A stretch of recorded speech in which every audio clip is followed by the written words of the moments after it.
इस कोरोना के चलते हम लोग एक ऑनलाइन का क्लासेस करना चाहते हैं। ऑनलाइन के थ्रू से हम लोग घर में भी बैठ के इसको हम लोग देख भी सकते हैं। तो पहले शुरू करते हैं एप्टीट्यूड का first chapter, ratio and proportion. ये एक तो ऐसा चैप्टर है, इसमें से आप 60 to 70% बाकी जो टॉपिक है उसको कवर अप कर सकते हैं। तो पहला शुरू करते हैं रेशियो एंड प्रपोर्शन।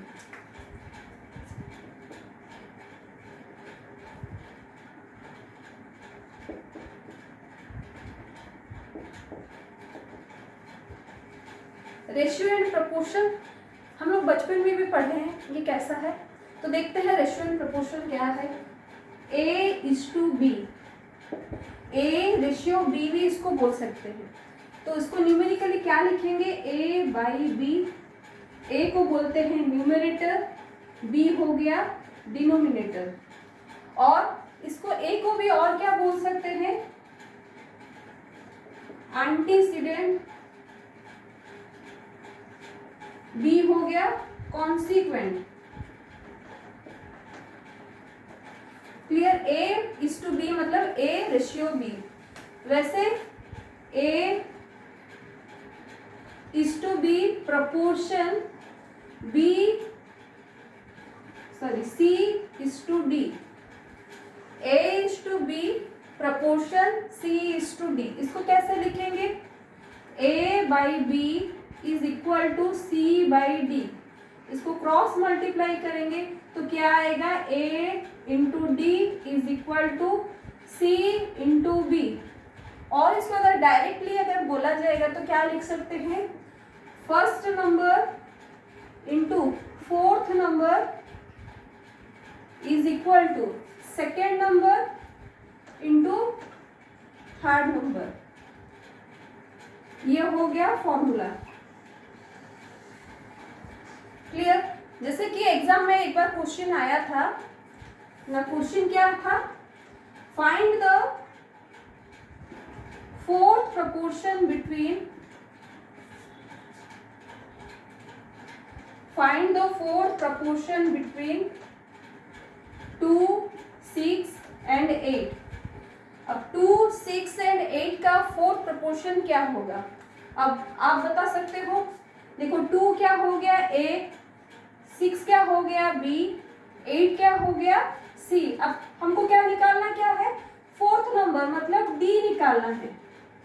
तो D को क्या लिख सकते हैं, डायरेक्टली फॉर्मूला क्या बताया गया था, first number into fourth number. तो ये फोर्थ नंबर D है, is equal to second into third. तो इसका डायरेक्ट फॉर्मूला क्या होगा, A/D is equal to BC। अब D निकालेंगे, D इज इक्वल टू क्या हो जाएगा, BC/A। अब B इंटू C क्या है, 6 इंटू 8 डिवाइड बाई 2। तो ये क्या हो जाएगा, 2 3 6, 8 इंटू 3 24। तो आंसर क्या निकला, 24। तो इसी मेथड से हम लोग इसको फोर्थ प्रपोर्शन निकाल सकते हैं। अब देखेंगे थर्ड प्रपोर्शन कैसे निकाला जा सकता है।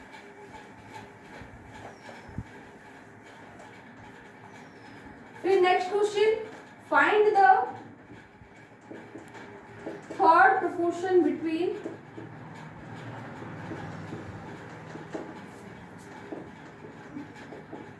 3 and 9। 3 and 9 का थर्ड प्रपोर्शन क्या होगा। अब ये देखिए, ये जो फॉर्मूला था ये फोर्थ प्रपोर्शन के लिए था, थर्ड प्रपोर्शन के लिए दूसरा फॉर्मूला है। तो इसके लिए क्या होगा, A:B प्रपोर्शन B:C। तो ये क्या हो जाएगा, A/C इज इक्वल टू, ये क्या हो जाएगा, B/B का स्क्वायर। अब हम थर्ड प्रपोर्शन निकालेंगे। तो ये है A, ये है B, हमको निकालना क्या है, C निकालना है। तो C का फॉर्मूला क्या हो जाएगा, B²/A। तो B², यहाँ पे B क्या है, 9। तो 9 इंटू 9/A, A मतलब 3। अब क्या होगा, 3 3 9, 9 3 27 is the right answer. Clear. Next अभी निकालेंगे थर्ड प्रोपोर्शन हो गया। क्वेश्चन कभी कभी पूछता है what is the mean proportion. अब मीन प्रोपोर्शन देखेंगे।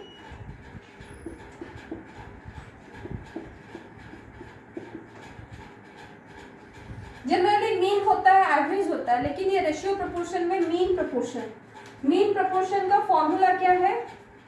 2 नंबर का क्वेश्चन पूछेगा, 2 नंबर का मीन प्रोपोर्शन क्या होगा? तो दोनों का मल्टीप्लिकेशन का रूट ओवर। वैसे क्वेश्चन कैसा आएगा? Find the mean proportion between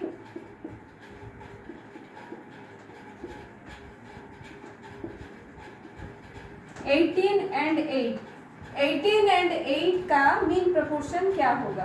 तो क्या होगा? तो क्या करेंगे? 2 नंबर का मल्टीप्लिकेशन का रूट ओवर। अब 18 इंटू 8 का फॉर्मूला क्या? 18 इंटू 8 का मल्टीप्लिकेशन क्या होगा? अगर आपको 18 टेबल का याद होगा तो इसको कर सकते हैं। 144 का रूट ओवर। 144 किसका रूट ओवर है? 12 का। तो आंसर हो गया 12। क्लियर। तो ये हो गया fourth proportion, third proportion, mean proportion.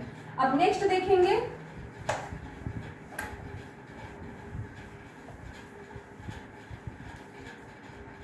Next question कैसे आएगा? If A:B is equal to 2 into 5, B:C is equal to 3:7, then find A:B:C। क्या होगा? A:B:C क्या निकालेंगे? अब क्या करेंगे? A:B, A के नीचे A लिखेंगे, B के नीचे B 5, B के नीचे B 3:7। क्लियर। अब A:B:C निकालना है तो ये मेथड है। ये दोनों को मल्टीप्लाई करेंगे। 3 इंटू 2 6, 5 इंटू 3 15, 7:5 35। आंसर हो गया। क्लियर। तो ऐसा एक तो टॉपिक और एग्जाम में आया था, जैसे कि क्वेश्चन दिया गया था if A:B 3:7, A:C 5:4, then find A:B:C। क्या होगा?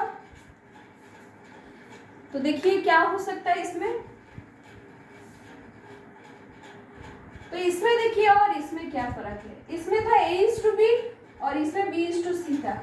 इसमें कॉमन क्या था? B कॉमन था। और इसमें अभी क्या कॉमन है? A कॉमन है। जो कॉमन पार्ट होगा उसको बीच में रखना है। क्लियर। जो कॉमन है, जैसे कि यहाँ पे A कॉमन है तो A को बीच में रखना है। इधर यहाँ पे B लिख सकते हैं या फिर C लिखेंगे इस साइड। क्लियर। तो A:B 3:7 है तो B:A क्या हो जाएगा? 7:3। 7:3। अब A:C 5:4। अब हुआ जिगजैग। 7 into 5 35, 5 into 3 15, 12। आंसर हो गया। अब ये आंसर नहीं, हमको निकालना क्या था? A:B:C। तो आंसर क्या होगा? A होगा 15, B हो गया 35, C हो गया 12। क्लियर। तो ये हो गया ओवरऑल A:B:C। अब निकालेंगे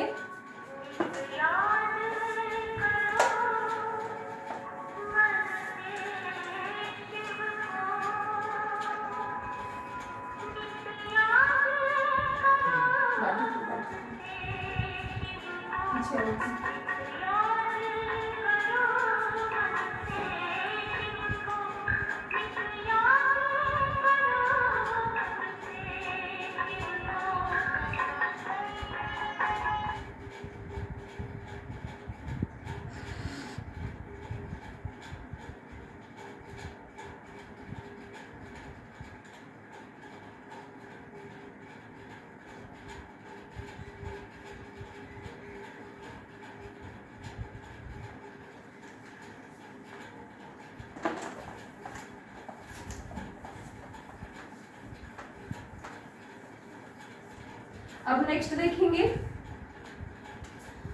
if next question, if a is to b is equal to 1 is to 2, b is to c 3 is to 5, c is to a 5 is to 1, then find a is to b is to c is to d। अब ये 4 number है, पहले था 3 number a b c निकालते थे, अब 4 number निकालेंगे। तो देखते हैं a is to b 1 is to 2, b is to c 3 is to 5, c is to d 5 is to 1। Clear. अब इसका क्या फॉर्मूला होगा, a के लिए 1 इंटू 3 इंटू 5, मेरे हाथ को देखिए अच्छे से कि क्या करना है। a के लिए 1 इंटू 3 इंटू 5, ये हो गया a के लिए, तो क्या हो गया 5 इंटू 3 इंटू 1 15। अब b के लिए क्या करेंगे, मेरे हाथ को देखिए 2 इंटू 3 इंटू 5, 2 इंटू 3 इंटू 5, तो क्या हो गया 30। c के लिए 2 इंटू 5 इंटू 5 50। क्लियर। अब d के लिए 2 into 5 into 1, 2 into 5 into 1 10। Clear. और एक बार अच्छे से देख लीजिए, a के लिए मेरे हाथ को देखिए, a के लिए 1 इंटू 3 इंटू 5, b के लिए 2 इंटू 3 इंटू 5, c के लिए 2 इंटू 5 इंटू 5, d के लिए 2 इंटू 5 इंटू 1। तो देखो 15 30 50 10, इसमें क्या कॉमन है, 5 कॉमन है, तो 5 कॉमन है, उसको कैंसिल आउट कर देते हैं।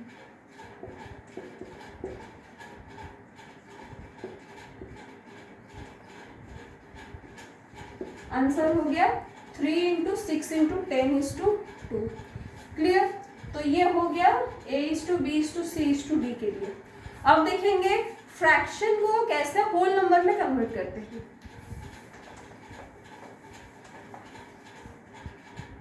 हेडिंग है फ्रैक्शन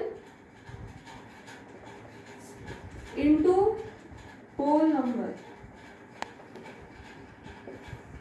फ्रैक्शन को कैसे, अगर 2 नंबर दिया है उसमें फ्रैक्शन के फॉर्म में है, उसको होल नंबर में कैसे कन्वर्ट करेंगे। तो a इज टू b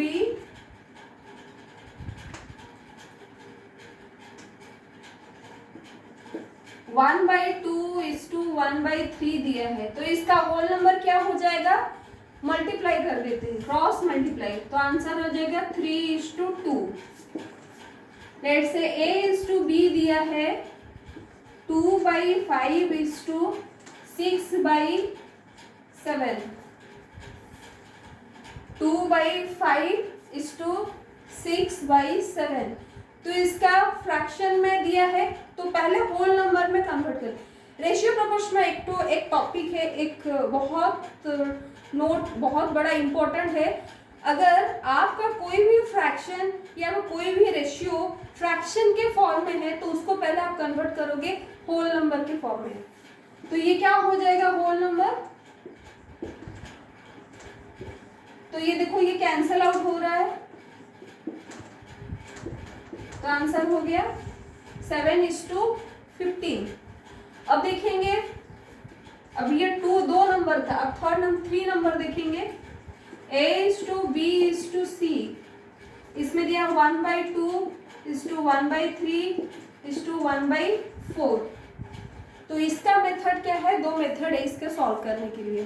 तो क्या करेंगे, फर्स्ट मेथड क्या है, 2 3 4 जो डिनोमिनेटर पार्ट है उसको पहले एलसीएम ले लेंगे। 2 3 4 का एलसीएम क्या होगा, 2 3 4 का एलसीएम क्या होगा 12।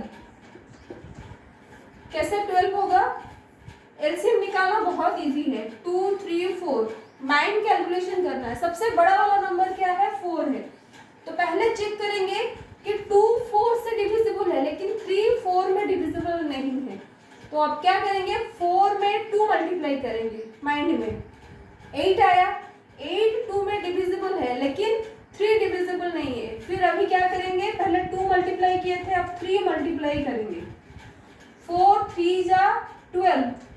अब चेक करेंगे 2 12 में डिविजिबल, 3 में भी 3 12 में डिविजिबल। जो तीनों डिविजिबल हो रहा है वही होगा एलसीएम। तो आंसर क्या आया 12। अब एलसीएम निकालना बहुत इजी है। जब जैसे जैसे आगे हम लोग वीडियो करते जाएंगे उसी हिसाब से मैं आपको बताते जाऊंगी और कैसे कैसे ट्रिक में आप एलसीएम निकाल सकते हैं। अब एलसीएम निकला 12। अब क्या करेंगे, 2 6 जा 12।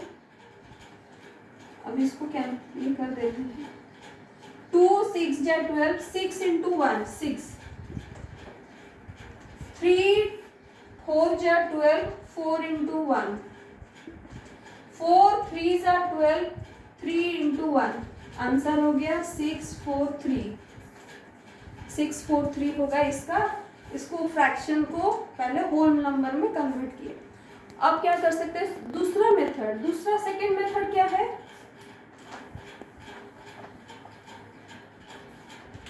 अब इसका सेकंड मेथड देखेंगे कैसे होगा।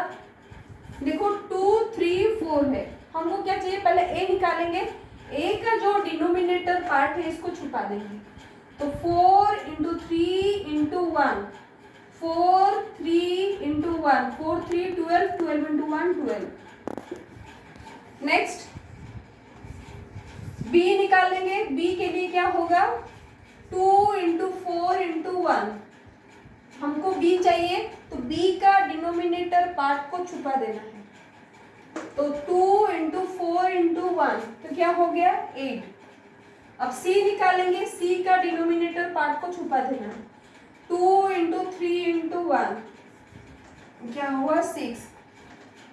अब तीनों 2 में डिविजिबल है। 2 6 जा 12, 2 4 जा 8, 2 3 जा 6। क्या हुआ, सेम टू सेम निकला। इधर एलसीएम मेथड में कर सकते हो या फिर ये वाला मेथड भी कर सकते हो, लेकिन सबसे अच्छा प्रिफरेबल मेथड है ये वाला, एलसीएम निकाल के करना सबसे इजी मेथड है। और जैसे कि बड़ा बड़ा नंबर आएगा तो ये वाला मेथड नहीं कर सकते, क्योंकि फिर मल्टीप्लाई करोगे फिर काटना भी रहेगा, तो जो कि बहुत आपको ये पड़ेगा। ठीक है, तो ये मेथड हो गया आपको कैसे होल नंबर में फ्रैक्शन को होल नंबर में कैसे कन्वर्ट कर सकते हैं।